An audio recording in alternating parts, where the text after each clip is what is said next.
ভাই আমাকে মেরে ফেলেন, তবু আমার অটোরিকশাটি ভাঙবেন না। এই অটোরিকশার উপর নির্ভর করে আমার পরিবারের ভরণ পোষণ। এমনই কথা বলে ম্যাজিস্ট্রেটের পায়ে ধরে কান্নায় ভেঙে পড়েন অটোরিকশা চালক। অটোরিকশার তো কোনো সমস্যা নাই, আর অটোরিকশার কোনো দোষও নাই। আমিও চাই মহাসড়কে অটোরিকশা নিষিদ্ধ হোক, কিন্তু সমস্যাটা হচ্ছে বেকারত্বের, সমস্যাটা আমাদের সিস্টেমের, সমস্যাটা আমাদের মতো যারা গরিব আছে, মধ্যবিত্ত আছে তাদের। কারণ যারা অটোরিকশা চালিয়ে যাদের দিনে যারা আয় করে এবং সেই টাকা দিয়ে তাদের পরিবার চলে, তাদের পেট চলে, সেই চালিকা শক্তিটা যদি ভেঙে ফেলা হয় তাহলে তাদের পরিবার চলবে কি করে? অবশ্যই যারা অটোরিকশা চালায় তাদের একটা ব্যবস্থা না করে দিয়ে যদি এভাবে অটোরিকশা ভেঙে ফেলা হয় তাহলে গরিবের পেটে লাথি মারা ছাড়া আর কোনো উপায় নেই। সমস্যা আমাদের সিস্টেমের, সমস্যা এই সমাজের, এই দেশের বেকারত্বের। শিক্ষিতের হার এই দেশে এত পরিমাণ বেশি যেখানে জব বা চাকরি নাই বললেই চলে। কারণ আজকাল আপনি যদি একটা চাকরি করতে যান সেখানে আপনার অবশ্যই আপনার অভিজ্ঞতা চাই।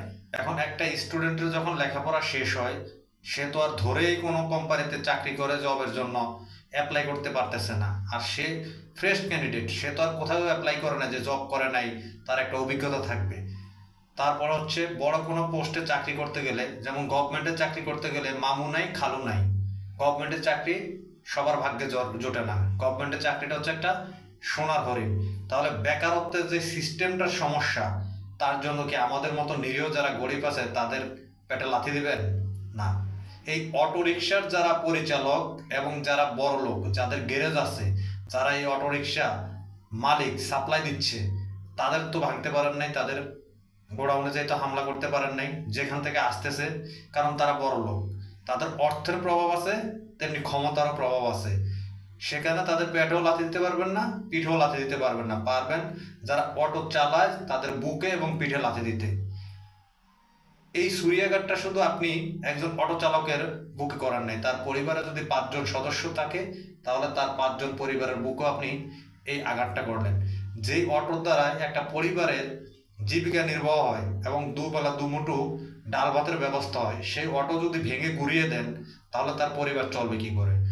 অবশ্যই আমরা সিস্টেমটাকে বদলাতে পারেন। যদি সিস্টেম বদলাতে না পারেন তাহলে বেকারত্ব বুঝবে কি করে? এই বেকারত্বটা হচ্ছে এই সমাজের বর্তমানে অভিশাপ। আর ওই অভিশাপের কারণে যারা আজকে হাজারো শিক্ষিত বেকার যুবক চাকরি না পেয়ে এই অটো চালায়, এটা কিন্তু তাদের অপরাধ নয়, বরং এটা তাদের বোঝা। আমি আজকে শিক্ষিত হয়ে কেন অটো চালাচ্ছি, আজকে অটো ড্রাইভার, মানুষ আমাকে গালি দিচ্ছে, তাহলে শিক্ষার দাম কোথায়? অবশ্যই নেই। তাহলে একজন গরিবের আকুতি মিনতি হাহাকার দেখো কি আপনাদের হৃদয়ে একবারও বিবেক নাড়া দেয় নাই অটোরিকশা ভাঙার জন্য? আমি মহাসড়কে অটোরিকশা বন্ধ আমিও চাই। মহাসড়কে কোনোভাবে অটোরিকশা যাতে না চলে সেটার পদক্ষেপ আপনারা নিতে পারেন।